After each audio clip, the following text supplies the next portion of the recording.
Au sommaire de cette édition, l'actualité politique. Depuis ce vendredi, les 5 candidats en course pour le fauteuil présidentiel sont en campagne. Ils ont jusqu'au 23 avril à minuit pour convaincre les Togolais de leur accorder leur suffrage. Le point de cette première journée d'opération de charme dans ce journal. Jour de début de campagne, mais aussi de convoiement du matériel électoral devant servir pour ce scrutin. Ce matin, ce sont 17 camions qui ont quitté Lomé pour desservir les différentes commissions électorales locales en isoloir et matériel de formation.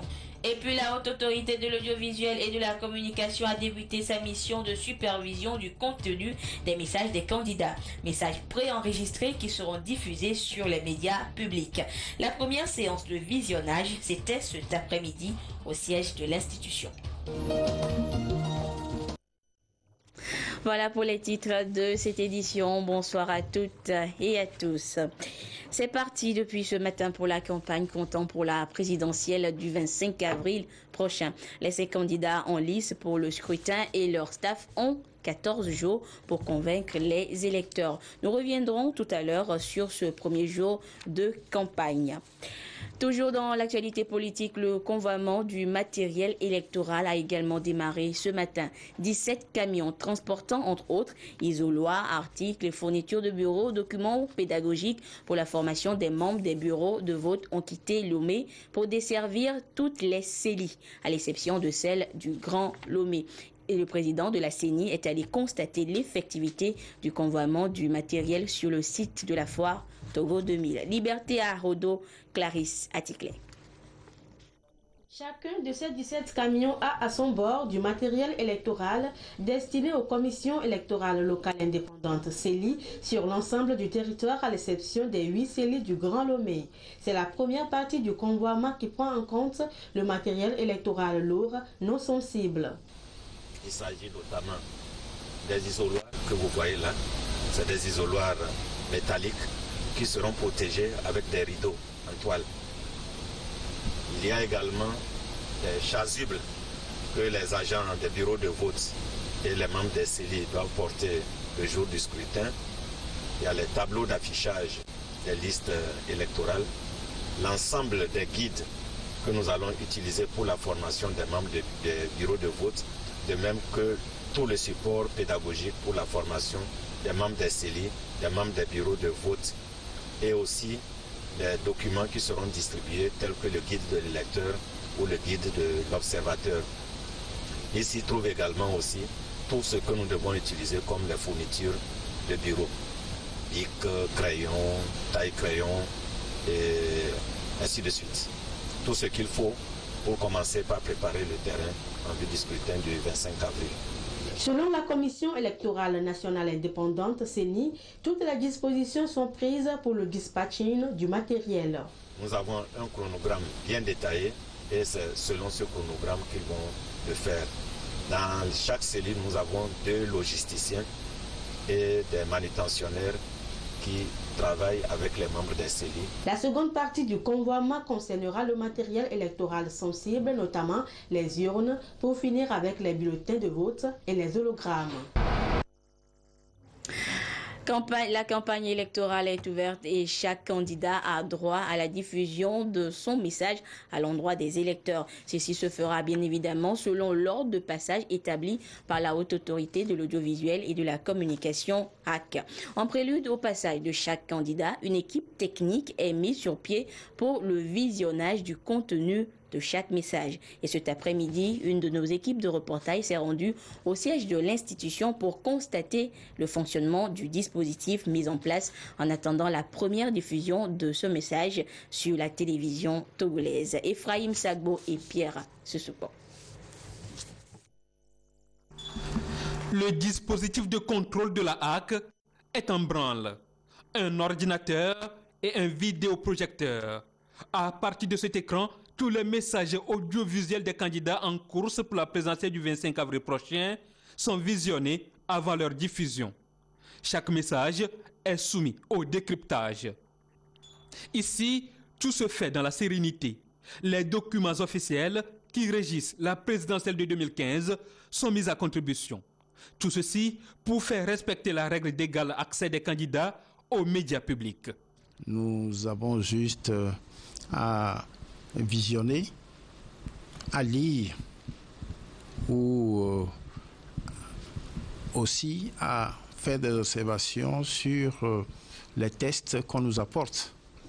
Parce que, évidemment, il y a un certain nombre de paramètres qu'on devra respecter au niveau de ces tests ou au niveau des illustrations qui doivent meubler l'intervention des candidats. Donc, il est important pour nous de faire en sorte que, justement, cela soit convenable et convienne pour la haute autorité de l'audiovisuel et de la communication et permette aussi aux candidats, en s'exprimant, de ne pas déraper sur l'essentiel. Et chaque candidat doit se faire représenter au cours de cet exercice. Je suis le représentant du candidat Maître Tchassona Traoré Mohamed du MCD. Hier, nous étions venus faire le dépôt du message de notre candidat. Nous avons eu à visionner avec les membres de la HAC l'élément, le message. Après, il y a eu des remarques sur le traitement qui a été fait du message. Alors, la HAC nous a demandé d'aller le faire corriger à la TVT et de revenir aujourd'hui. Et si vous nous voyez aujourd'hui ici, c'est pour venir corriger le message, apporter une amélioration sur les observations qui ont été faites par la HAC. Après le visionnage, le rapporteur établit un procès verbal signé par le président de la HAC et le représentant du candidat. La durée de chacune des interventions radiodiffusées ou télévisées est fixée à 10 minutes. Tous les candidats sont donc entrés dans la danse de l'opération de charme de l'électorat ce vendredi. Et à Lomé, comme dans les autres villes du pays, les affiches à l'effigie des 5 candidats ornant murs et panneaux et les différents rassemblements et meetings le démontrent si bien. Une campagne qui, durant 14 jours, devra se dérouler dans le respect de certaines normes électorales, comme nous le rappellent dans ce dossier Florence Quickpass et Antoinette Romao. Voir. Lomé aux couleurs de la présidentielle de 2015. Des murs couverts d'affiches, des panneaux à l'effigie des candidats. Il y va sans dire que les candidats à l'élection présidentielle et leur équipe de campagne sont prêts pour des opérations de charme. Durant tout le processus électoral, les affiches resteront visibles à travers tout le pays et ne doivent en principe souffrir d'aucun acte de vandalisme. Les candidats aux élections utilisent beaucoup les affiches pour faire passer des messages sur leur projet de société, mais également les affiches montrent l'effigie de chaque candidat permettant aux électeurs de pouvoir porter un regard sur le candidat, son nom. Et les affiches sont généralement postées contre les murs, permettant aux électeurs, aux citoyens de les voir et de les revoir. Et donc il est important que les citoyens puissent respecter ces affiches de sorte que les messages que les différents candidats passent puissent demeurer et respecter. Les citoyens ne doivent pas déchirer ces affiches-là. Ils ne doivent pas non plus mettre des graffitis sur ces affiches. Parce que ce faisant, c'est porter en tête à l'image des candidats, c'est manquer de respect au message que ces candidats passent. Et nous savons que la participation citoyenne au vote passe également par la nécessité de respecter tout ce que les candidats déploient en période électorale. Et donc, c'est du devoir des citoyens de respecter ces affiches, de faire en sorte que ces affiches soient accessibles à tous les citoyens durant les 15 jours de campagne. Vous n'êtes pas sans savoir également que les affiches sont conçues avec l'argent du contribuable, parce que les campagnes reçoivent les financements publics. Et donc, il est du devoir des citoyens de pouvoir respecter ces affiches pour qu'ils soient utiles à tous les citoyens. Pour les 5 prochaines années, les Togolais auront à élire leur président et les attentes sont nombreuses. J'aimerais que le futur président se soucie de sa population, qu'il veille à la survie de toutes ces populations. En tant que Togolaise, pour le futur président, ce que j'attends, premièrement, c'est l'école qui compte. Deuxièmement, c'est la santé. Et il faut que tous les travailleurs togolais puissent être payés à chaque fin du mois. Le souci de tout Togolais aujourd'hui, à mon point de vue, c'est l'avenir le plus parfait du Togolais. Qui que ce soit sera élu, ce que nous voulons de lui, c'est le bonheur du Togo de demain. Le passé, souvent c'est le passé, mais c'est l'avenir qui compte. Mais qu'est-ce qu'il fera, celui-là qui sera élu fera pour le Togo de demain? C'est ça notre souci. Mais nous souhaiterons que cela soit le plus parfait possible, que le Togolais soit à l'aise. La campagne présidentielle est ouverte ce vendredi 10 avril à 0h et prendra fin le mardi 23 avril à minuit. Tous les candidats en liste vont devoir présenter leur programme de société pour convaincre l'électorat. Et avec la présidentielle, la télévision togolaise inaugure une nouvelle édition consacrée à la campagne. Gerson, bonsoir. Bonsoir Anita. En quoi consistera ce journal de la présidentielle? Eh bien, le journal de la présidentielle, ce sera d'abord chaque soir après l'édition de 20h. C'est un journal consacré donc, au reportage. Il y aura donc des comptes rendus de campagne, il y aura donc des meetings des candidats, il y aura des caravanes, il y aura d'autres réunions politiques. Eh bien, nous allons consacrer donc, des reportages à ces manifestations de charme des différents candidats. Ils sont 5, vous le savez très bien. Donc, chaque soir, dans ce journal de la présidentielle, et ce, après votre journal, l'édition de 20h, bien évidemment. Et c'est un reportage de 5 minutes pour chaque candidat. Pour 6 reportages, ils ont droit, chaque candidat, à 5 minutes chaque soir, et ce, pour 6 reportages, en tout et pour tout. D'accord, donc lors de ce nouveau rendez-vous journalier, c'est après chaque journal de 20h. Tout à fait, après chaque journal de 20h, chaque soir. Et nous avons construit un nouveau générique également pour cette nouvelle édition, le journal de la présidentielle, ce nouveau générique. Eh bien, je vais vous faire écouter, vous faire découvrir ce générique-là que vous allez écouter chaque soir pour annoncer le journal de la présidentielle.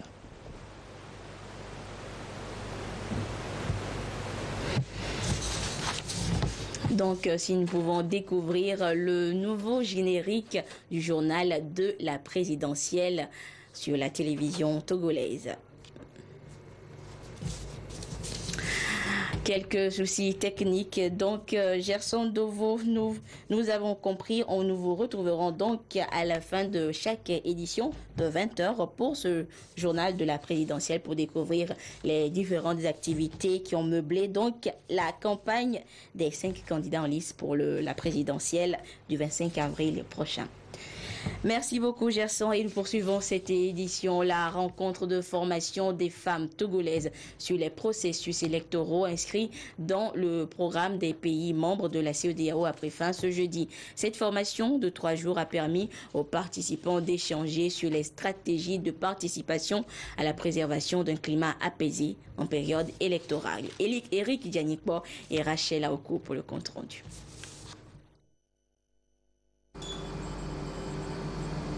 La course pour la présidentielle 2015 a démarré et c'est à juste titre que ces femmes ont été formées pendant 3 jours sur les valeurs de tolérance, de solidarité et de cohésion sociale. Elles pourront désormais participer activement à la préservation d'un climat de paix au cours de cette période électorale. Quand je vais rentrer chez moi dans mon village, j'irai rassembler ma population, surtout les femmes, pour propager ce qu'on va faire avant et après l'élection pour qu'il y ait la paix. Il est question de nous reposer un certain nombre de questions et comment nous devons agir pour que dorénavant la femme puisse prendre pleinement ou participer au processus électoral. La formation a été sanctionnée par des attestations remises à chacune des participantes. Ceci pour susciter leur engagement pour la cause de l'unité nationale. Je suis convaincue pour ma part que chacune d'entre vous regagnera son foyer, sa communauté et son institution, plus engagée que jamais. à œuvrer pour une participation massive et de qualité des femmes dans le processus électoral. Je suis aussi convaincue que vous travaillerez pour une plus grande participation et implication des femmes dans la prévention, la gestion et la résolution pacifique des éventuelles tensions et conflits pendant et après les consultations électorales qui sont en cours et pendant tout le processus pour celles qui suivront. Une plateforme a été créée pour les femmes afin qu'elles puissent prendre en main les problèmes liés à leur émancipation, leur autonomisation, afin d'être de véritables actrices de développement. Et nous vous annoncions donc le démarrage ce vendredi de la campagne électorale. Je vous donne à cet effet ce communiqué de la CNDH. En ce début de la campagne électorale pour le scrutin présidentiel du 25 avril 2015, la Commission nationale des droits de l'homme, CNDH, a été informée d'un cas d'enlèvement d'affiches de candidats et de violences exercées sur un militant de parti politique. La CNDH condamne cet acte de violence et de vandalisme et invite les partis politiques et leurs militants à faire davantage preuve de civisme et de tolérance pour un déroulement paisible du processus électoral. Elle recommande vivement que les citoyens se départissent des comportements susceptibles de nuire à la sérénité du scrutin. Et la Commission électorale nationale indépendante, de son côté, informe les membres des comités des listes et cartes CLC et les personnes ressources des CELI de la zone 2 qui n'avaient pas touché leur indemnité avant la suspension des paiements que les États seront de nouveau mis en paiement à la Société des Postes du Togo, SPT, à partir du lundi 13 avril 2015 jusqu'à vendredi 17 avril 2015 à 16h. Les intéressés sont priés de se présenter au bureau de poste de leur localité respective pour toucher leur indemnité avant la date de clôture. Passé cette date, aucune réclamation ne sera acceptée. Il s'agit des membres CLC et personnes ressources des CELI suivantes: Bélé, Daïn, Wawa, Akebu, Amour, Ao, Moyen Mono, Ogou, Agné, Est Mono, Blita, Sotubois et Tchamba. Autre actualité, ce vendredi, 80 journalistes étaient en formation hier à Lomé. En une journée, ils ont été instruits sur les produits du FNFI, Fonds national de la finance inclusive. Objectif, définir un partenariat entre eux et les initiateurs des produits pour une meilleure sensibilisation des populations. Esther Laclé. Des journalistes à l'école des nouveaux produits du Fonds national de la finance inclusive. Il s'agit de l'Agri-CEF et de l'AGICEF, des produits lancés le 7 mars dernier par le chef de l'État en faveur des agriculteurs et des jeunes. Donc, comme nous venons de l'intérieur du pays, les 80% de la population est analphabète. Et notre devoir là-bas, c'est de relayer l'information. Et pour relayer l'information, nous le faisons beaucoup plus en langue locale, pour que les populations cibles qui vont être bénéficiaires de ces produits soient beaucoup plus imprégnées. Donc, ici, il est question de définir un cadre partenarial entre ces 80 journalistes venus des 5 régions du Togo et les initiateurs de ces produits. Que les produits FNFI s'inscrivent dans un contexte de la finance inclusive et il faut que les produits atteignent les populations aussi loin que possible. Alors, ce qu'on attend concrètement des médias, c'est de continuer par faire le bon travail pour faire passer cette fois-ci encore le vrai et le bon message de ces deux nouveaux produits et surtout insister davantage sur la question de remboursement. La session de formation de ces professionnels des médias a d'abord été consacrée à faire le bilan de l'APSEF, premier produit du FNFI, suivi de la présentation des deux nouveaux produits. Le bilan de l'APSEF a été largement positif et je peux dire que ce résultat qui a été réalisé a été une œuvre commune et les médias y ont largement contribué parce que ces médias ont participé à la grande sensibilisation, à faire en sorte que les vrais, les bons messages du FNFI puissent passer. Pour que nos jeunes qui ont envie de créer leurs emplois, leurs propres emplois, puissent bénéficier de ce produit et que nos parents du monde agricole également puissent bénéficier de l'AgriSEF. Voilà c'est la raison pour laquelle cet atelier est organisé par le FNFI pour échanger avec les journalistes.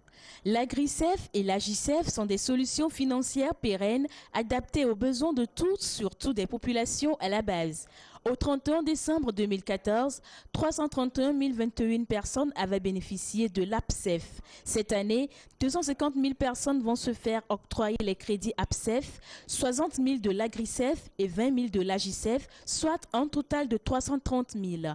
Peut accéder à ces produits toute personne remplissant les conditions et exerçant les activités éligibles. Et la jante féminine est l'une des cibles du FNFI. Il vient d'être inauguré justement dans le Vaud, une structure dénommée Maison de la Femme, qui, comme on s'en doute, est réservée aux femmes. Elles pourront donc acquérir de nouvelles expériences et connaissances pour leur autonomisation. Nancy Tiana, Silver Abdou. Les femmes de Vaughan ont désormais leur maison, la Maison de la Femme. Un centre multiservice appelé à répondre aux attentes des femmes en matière d'éducation à la santé sexuelle et de la reproduction. Nous sommes contentes que ce centre va nous apporter beaucoup de choses et un grand changement aussi dans la vie de tous les hommes. Les violences faites aux femmes et aux filles constituent une violation des droits de l'homme, un phénomène récurrent dans le milieu et un obstacle majeur au développement et au bien-être de la gente féminine que l'UNFPA et le ACDH veulent combattre, d'où leur apport technique et financier dans la réalisation de ce projet. Nous avons pensé qu'il fallait rapprocher tous les services des femmes afin que, justement, à Vaughan, les femmes puissent connaître ce que c'est que l'autonomisation réelle.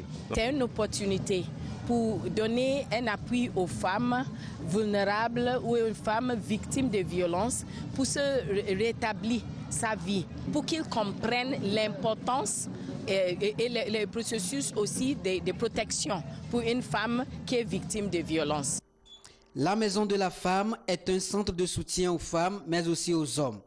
Elle va permettre d'avoir en un seul endroit l'accès aux informations utiles dans des domaines clés. La Maison de la Femme vise donc à promouvoir une meilleure synergie entre tous les services et programmes qui offrent des appuis aux femmes. Ce centre va permettre de prévenir les violences en éduquant les gens sur les droits de la femme, les droits de l'homme d'une manière générale, et ensuite de gérer les violences qui peuvent s'avérer effectives. Ça, c'est quelque chose qui est important. Donc, il y a un centre d'écoute. Un autre élément qui est fondamental, c'est qu'à travers le centre, nous allons promouvoir le leadership des femmes. Donc, il s'agira d'accompagner les femmes pour qu'elles aient les capacités de contribuer à des niveaux décisionnels, soit au niveau des communautés ou au niveau de la politique. La Maison de la Femme couvre plusieurs unités, entre autres l'entrepreneuriat féminin, le respect des droits de l'homme et l'alphabétisation fonctionnelle. À Anéros, c'est un centre pour l'entrepreneuriat et le leadership qui vient de voir le jour. Une autre initiative du ministère de l'Action sociale pour plus de visibilité des divers projets mis en place par le gouvernement en faveur du développement. Nous retrouvons Nancy Tiana et Silver Abdou. Voici le cadre où les communautés à la base pourront désormais échanger sur les programmes et projets de développement de leur localité. Il a été officiellement inauguré par le ministre de l'Action sociale, de la promotion de la femme et de l'alphabétisation. Destiné à toutes les couches sociales, ce centre va également permettre aux populations d'Anéros et de ses environs de promouvoir le bien-être social et l'entrepreneuriat des jeunes. On nous a montré, tracé le chemin par où passer pour que nos projets ne soient plus dans l'embryon, mais que ça voit le jour. Cet outil de proximité a été réalisé grâce à l'appui financier du PNUD. Sa gestion est assurée par la NPE et le FAEJ. La NPE joint ses efforts à ceux des autres ministères et des partenaires pour délivrer ces services sur le champ de l'emploi, de l'entrepreneuriat et également sur la recherche des meilleurs créneaux d'opérations et de métiers porteurs pour Anéros et également pour les lacs. Il s'agit d'apporter un accompagnement technique en termes de formation en technique de création et de gestion d'entreprise. Plusieurs activités sont d'ores et déjà entreprises dans ce centre. Sensibilisation et formation dans divers domaines, dont le développement social et les relations publiques. Donc ce centre va permettre à tous, et particulièrement à nos jeunes, de pouvoir avoir accès à des informations sur les différents programmes de l'État, et particulièrement les programmes de l'État qui permettent de renforcer l'entrepreneuriat, qui permettent de renforcer les activités génératrices de revenus, mais qui permettent aussi de renforcer l'accès à l'emploi, renforcer l'employabilité de nos jeunes. Le Centre pour l'entrepreneuriat et le leadership a déjà formé 160 jeunes et 90 groupements d'hommes et de femmes. En marge de cette manifestation, les autorités locales ont remis un diplôme d'honneur au ministre Dédé Ahoué-Faékoué en guise d'encouragement et de remerciement pour les multiples initiatives entreprises en leur faveur. Formation agricole et rurale. Quel positionnement de INADES Formation Togo face aux orientations du gouvernement et des partenaires techniques et financiers? C'est le thème d'une journée de réflexion qui s'étend sur 2 jours. Les responsables de INADES Formation veulent être en adéquation avec les programmes du gouvernement en matière agricole pour la mise sur pied d'un cadre général et cohérent dans le secteur agricole au Togo. Emmanuel Adiaklo, Ramdan Bassina. Le Togo a relancé son secteur agricole en mettant en œuvre différents projets d'appui au développement agricole. L'objectif étant d'améliorer la production et la productivité. Il ressort des différents constats que l'élaboration d'une stratégie de formation agricole et rurale plus accrue permettra d'obtenir un cadre cohérent pour définir les axes stratégiques de développement. D'où cette journée de réflexion initiée par INADES Formation Togo à l'intention de ses membres associés face aux orientations du gouvernement. Il y a un élément fort qui est accordé à la formation rurale. Ça, c'est un élément. Le second élément, c'est que quand on regarde un peu les missions que les partenaires financiers et techniques mènent sur le terrain, ces missions-là ont pour orientation la formation agricole et rurale.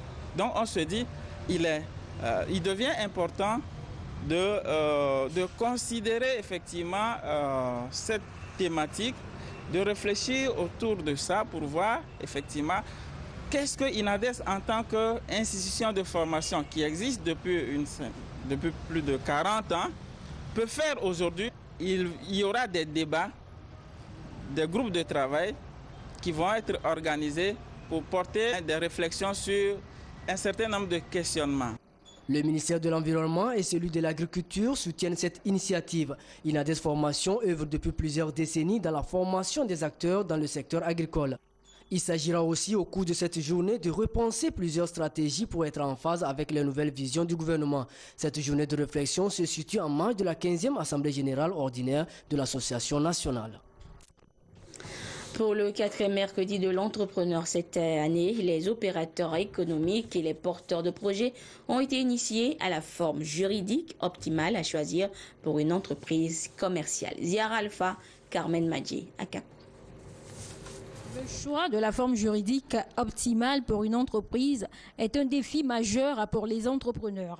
Si ce choix est mal opéré, il a des incidences aussi bien sur l'exécution des opérations que sur les cadres fiscaux et sociaux de l'entreprise. À ce rendez-vous, l'Agence de promotion et de garantie de financement ANPGF veut justement aider les opérateurs économiques et porteurs de projets à mieux maîtriser les différentes formes juridiques prescrites par l'OHADA. À côté des formes que le promoteur va indiquer, il va dire automatiquement quels sont les avantages et les inconvénients pour choisir telle ou telle société et surtout quelle est la volonté du promoteur en mettant en place sa société et les objectifs qu'il désire atteindre. Donc au vu de tout ça maintenant, le promoteur verra plus clair pour choisir la société qui lui convient lorsqu'il décide de mettre en place une structure. Selon les normes fixées par l'OHADA, 2 formes juridiques se présentent aux entrepreneurs pour la création de leurs entreprises. L'entreprise individuelle et la société. Les participants pourront désormais faire le bon choix pour l'exercice de leurs activités économiques. Et pour la 46e fois, les administrateurs de la Banque d'investissement et de développement de la CEDEAO BIDC se sont retrouvés à Lomé pour tenir leur conseil. La banque a enregistré des profits au cours de l'exercice 2014 et d'importantes décisions ont également été prises pour mieux accompagner les projets de développement des pays membres. Edem, ce support. Les administrateurs de la BIDC, pour ce 46e conseil, ont examiné le rapport d'activité de l'exercice 2014 et ont également procédé à la clôture des comptes pour le 31 décembre de la même année. Ce rapport sera soumis au Conseil des gouverneurs. Il a été relevé que la banque, ces derniers temps, fait face à des difficultés relatives à la mobilisation des ressources concessionnelles. Des réflexions sont menées pour trouver des solutions. As we reported to the board, we are discussing with different. Nous avons rendu compte au Conseil des actions que nous menons en matière de mobilisation de ressources au niveau d'investisseurs potentiels. Nous sommes en contact avec le gouvernement de l'Angola, avec un groupe chinois, un groupe également à Hong Kong, également avec la banque Import-Export de Chine. Donc nous avons rendu compte au Conseil des diligences que nous menons à cet effet. Il n'y a pas eu de projet à proprement parler qui a été approuvé, mais le Conseil a approuvé une facilité. En dehors de ça, le Conseil a examiné les rapports des divers comités du Conseil, à savoir le comité rémunération et ressources humaines, le comité audit et le comité risque et crédit. Donc, au 31 décembre 2014, la BDC a enregistré un profit de 1,9 million d'unités de compte. Ce bras financier de la CEDEAO reste donc engagé à financer davantage des projets porteurs de croissance dans la sous-région. Faire de l'élection une fête, c'est la thématique autour de laquelle Dou Nono, la 6e édition du festival de danse folklorique, a été instaurée. La semaine dernière, à la place Anani Santos, c'était les préliminaires de cette compétition régionale. Une initiative de Nana Media Culture. Le reportage est signé Élisée Kodo.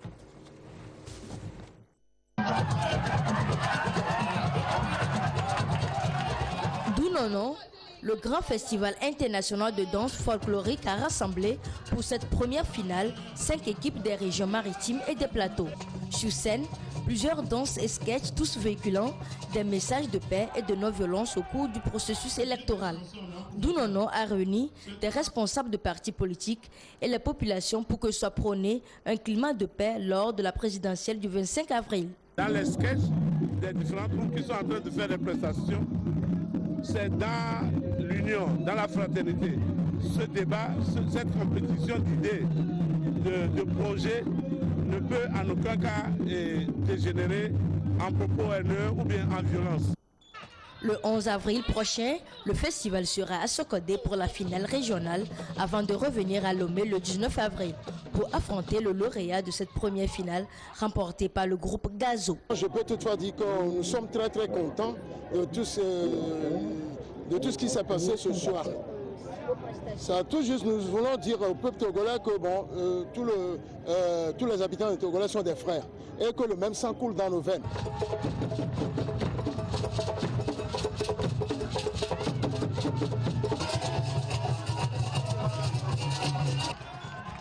Le Festival international de danse folklorique pour cette 6e édition veut faire des élections des moments de partage, des valeurs civiques et citoyennes. Nous vous l'annoncions durant cette édition, la technique est prête. Je vous laisse découvrir maintenant le nouveau générique du journal de la présidentielle sur la télévision togolaise.